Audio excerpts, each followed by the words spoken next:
there, and welcome back to the channel. We are the Zero Rule Wizards, and this is a Rule Zero deck review of Thalisse, Reverent Medium.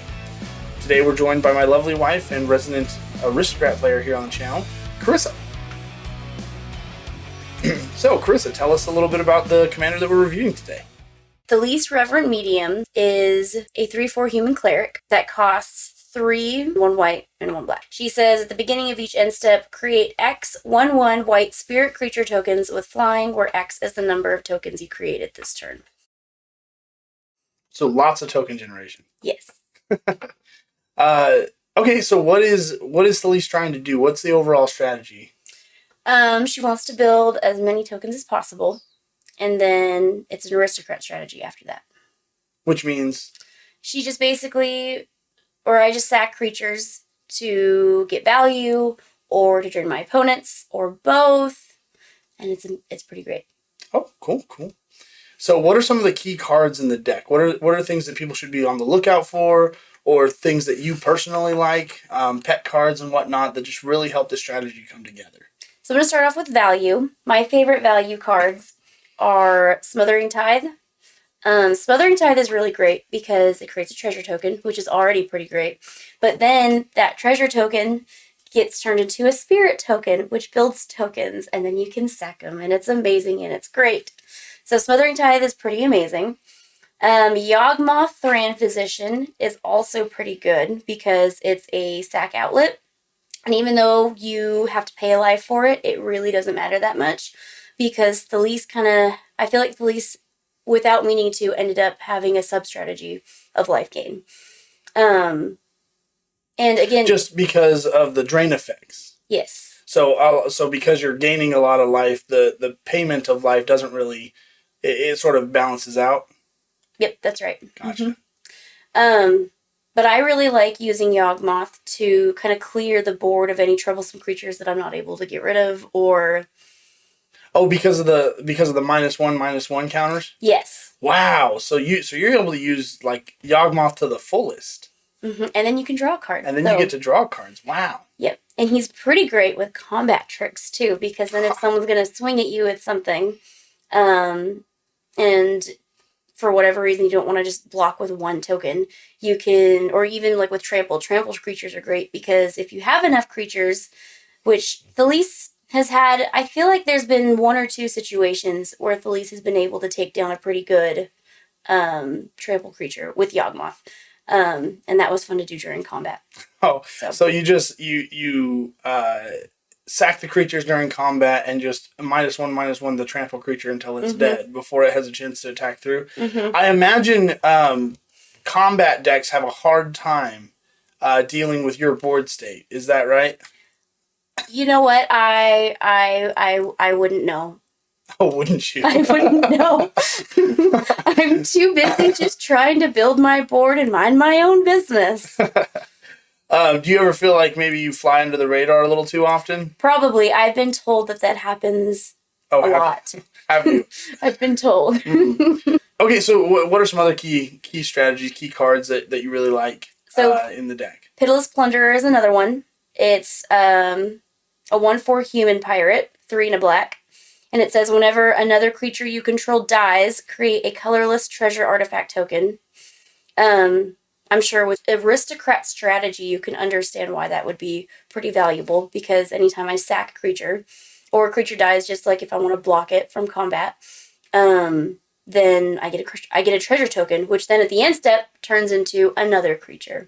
So that's one of my favorite So you have things. 5 creatures, you sack them, you get 5 mana, and you get your creatures back. Yes.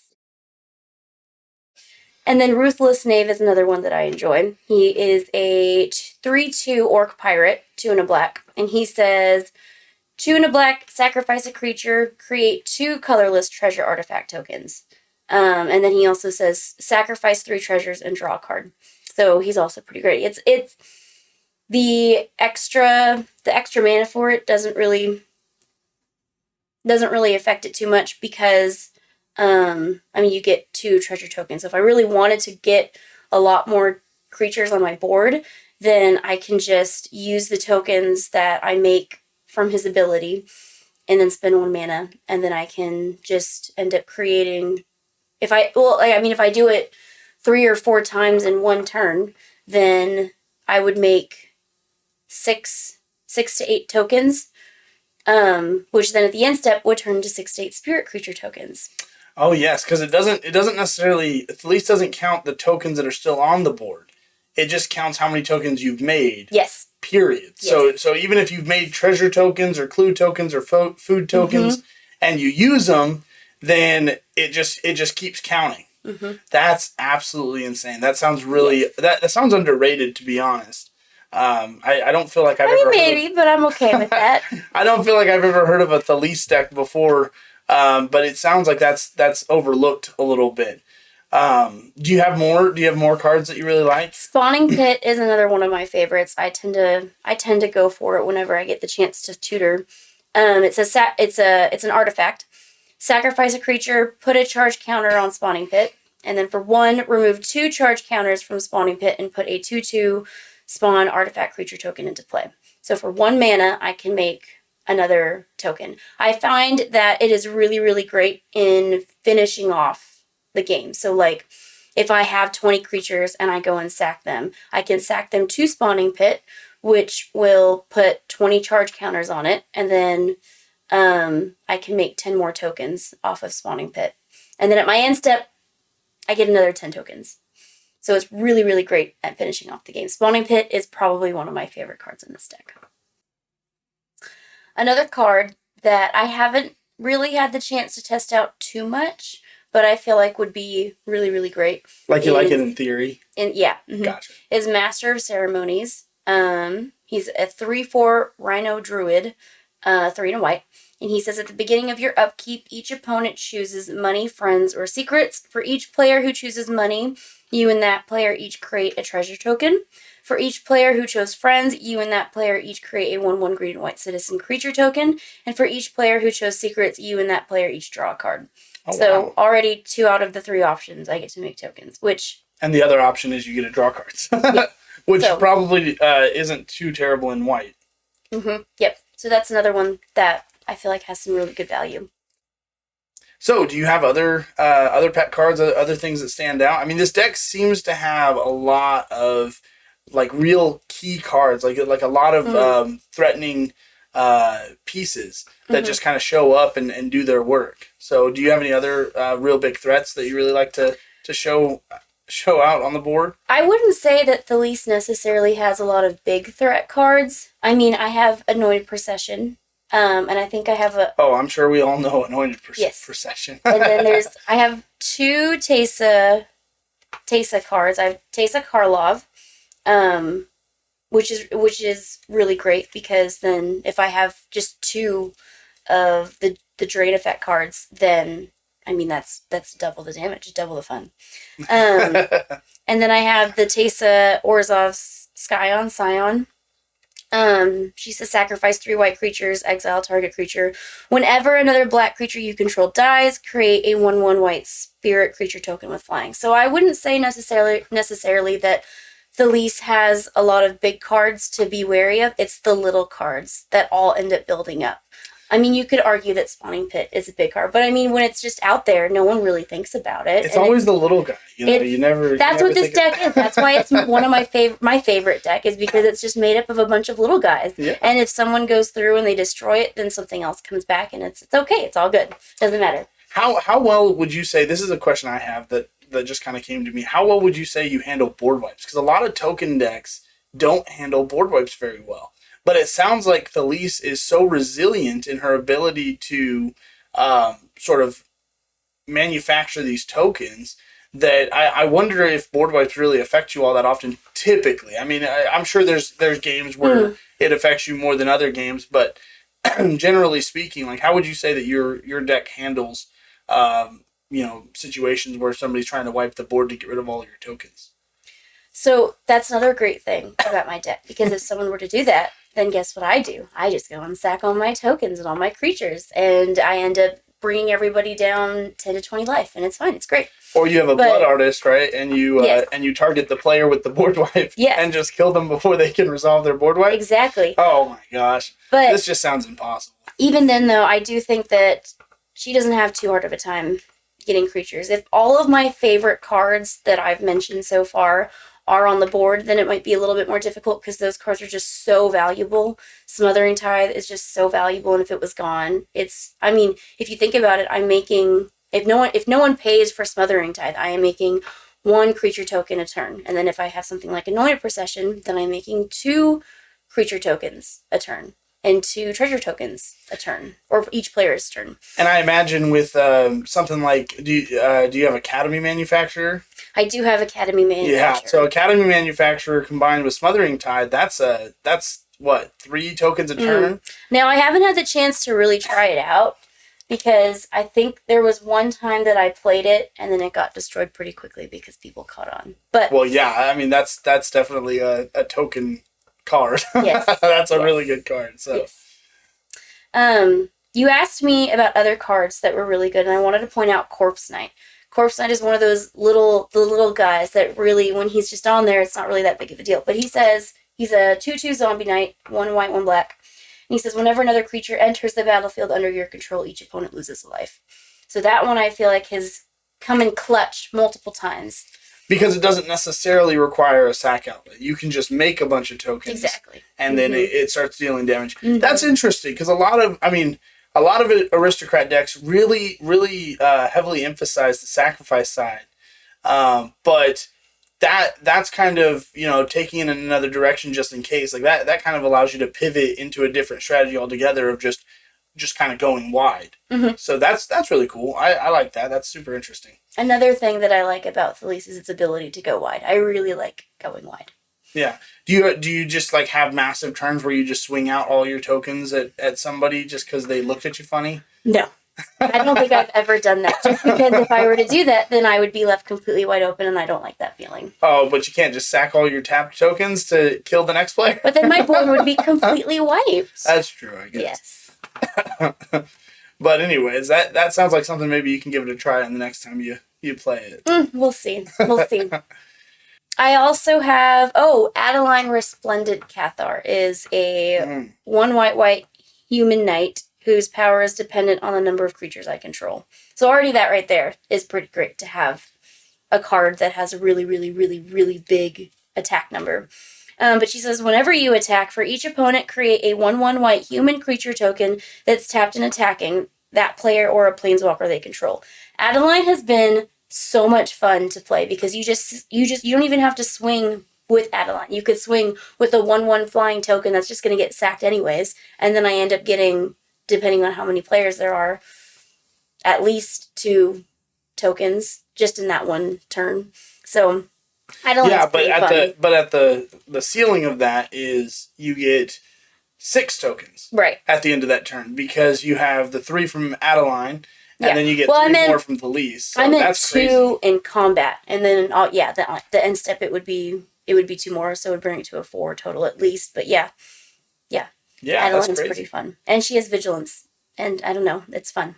Yeah, no, the Adeline you usually see as a commander. I don't feel like a lot of people, not that they couldn't. I mean, I'm sure they could play her in the 99, but I just don't feel like a lot of people tend to go that way because she's just so powerful as a commander in her own right.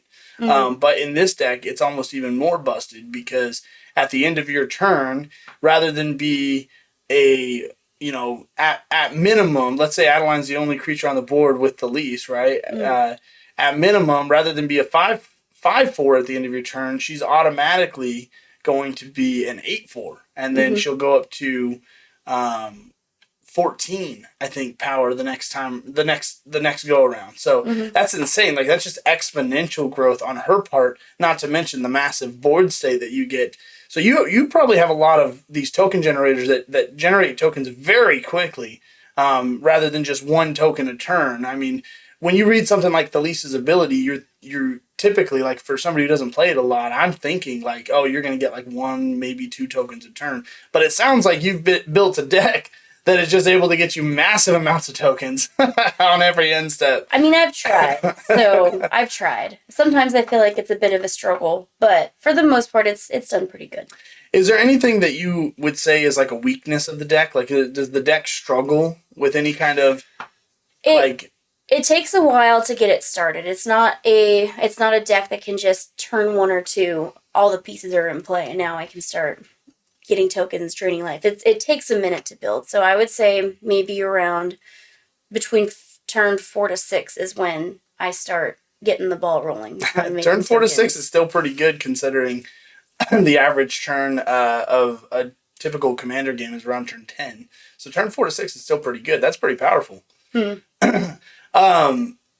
Would you say that you have problems with any particular cards? Have you come up against any particular cards? I what comes to my mind is something like Elish Norn. Elish Norn is kind of a big problem for you. Things like that are a problem. Yes. Are there any other cards that come to mind that are kind of a problem? I can't think of anything off the top of my head, but I would say probably things that have a lot of stacks in them, like if they affect my creatures coming in, then that can be a problem. Or if they affect what I'm able to cast, because Thalisse doesn't really have an issue with casting because of the amount of treasure tokens I'm able to make, but she does have a bit of a land problem. I think that's been another setback with Thalisse, is being able to play lands. So if I have a stacks piece out there that's going to affect my ability to draw cards or play lands, and that's really going to mess me up. It sounds like Thalisse, though, doesn't suffer to stacks abilities that limit the amount of cards you can cast, though, right? Because a lot of your stuff is based off abilities. I suppose, yes. I suppose, yeah. Cool. I mean, that's awesome. I mean, it sounds like you have limited weaknesses. She's pretty adaptable. Yeah, it sounds that way. And if I had to put it into a word, I would say probably your only limited weakness is speed, right? Is the way you feel about that? Probably. I mean, I have access to tutors in this deck too, so that's nice. Yeah, that's true. You are in black, so there are access to some pretty powerful tutors. Well, did you have any other final thoughts on the deck itself? Well, I do have one combo in the deck. I have Alinda the Dusk Rose. She's a 1/1 vampire knight, 2 white and a black. With lifelink, whenever another creature dies, put a +1/+1 counter on Alinda the Dusk Rose. When Alinda dies, create X 1/1 white vampire creature tokens with lifelink, where X is Alinda's power. So Alinda, that's the one that combos with Ashnod's Altar and Nin Deathmantle, right? Yes. And how could you explain how does that combo work exactly? So, I need another token or creature. Which is not hard to do. It's not hard to do. By the time you're setting this up, you're probably ready to go, right? I will say, though, I haven't really used the combo that often, just because I don't really like to use the combo that often. If I can just drain, then I'd rather do that. But anyways, so the combo, I would sack the creature, and then, I would sack the creature to Ashnod's Altar, get 2 colorless, sack Alinda to Ashnod's Altar, and get 2 colorless. Already right there, a creature would have died.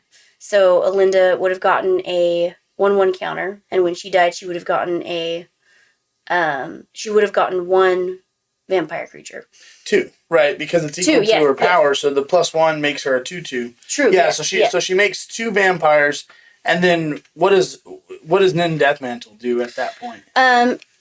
Well, it says whenever a non-token creature is put into your graveyard from the battlefield, you may pay 4, and if you do, return that card to the battlefield and attach Nim Deathmantle to it. So I would have had 4 colorless mana that I could use to spend on Nim Deathmantle. And then she would come back, and then we do it again, and we do it over and over and over until each time she's gonna be a 2/2, right? By the time she dies. So that means that you'll be making 2 tokens and only having to sacrifice 1. So you'll just net a ton of what are they again? What tokens does she make? 1/1 white vampire creature tokens with lifelink. Oh, okay. So even lifelink. So even if you don't necessarily have like a drain effect, which at that point, if you have a drain effect, the game's over because you just drain the whole table. But if you don't have a drain effect, then the game's over next turn because you just swing out with an army of tokens. In that situation, that's when things like Corpse Knight become really, really valuable because he does it where he makes everyone lose a life when a creature enters. So that would be a good use of Corpse Knight too. Right, exactly, yes. Well, okay. So tell us a little bit about the actual gameplay experiences that you've had with it. Like is there anything that's memorable that sticks out to you? any kind of fun stories or anything like that about how the deck performs? I would just say that she seems to not really have too hard of an issue creating tokens. And one of my favorite things to do with Thalisse is combat tricks. So if someone's going to come swing at me and I have 5 tokens, I have a sack outlet, and I have something like Zulaport Cutthroat, things like that. But my favorite thing is to have someone swing at me, and then I block with the creature, and then sack it and make everyone lose a life, and I get to gain life. And it just feels so satisfying. That is my favorite thing to do. How many times would you say has it been the case that you've been in a combat situation where somebody is like, oh my gosh, you've got a lot going on over there, and so they decide to swing at you, and you're like, oops, I win the game. I mean, I don't notice it, but I've been told a couple of times and accidentally won the game. Accidentally won the game. Well, there's a lot. I feel like that's a good problem to have, like with things like Spawning Pit, where you end up doing up the math, and you're like, wait a second, I think I win. There's a lot of math involved with these, so I don't always do the best keeping track of when I could win. So sometimes it just happens. That sounds like a fun problem to have. Yes, I do enjoy making tokens. I think making tokens is one of the funnest things in Magic. That's cool. Well, that about wraps it up for this Rule Zero deck review. A huge thanks to our guest Carissa for walking us through the ins and outs of her Thalisse Reverent Medium deck. If you're as inspired as we are by her token-fueled strategies and clever combat tricks, you can find the deck list linked in the description below. Feel free to check it out, tweak it, or take it for a spin in your next Commander game. Have any thoughts about Thalisse, questions for Carissa, or suggestions about future topics? Drop them in the comments below. We'd love to hear from you. Don't forget to like, subscribe, and ring that notification bell so you never miss out on future episodes featuring awesome guests, spicy decks, and all things Commander. Until next time, keep slinging spells and making magic, and we'll see you in the next video.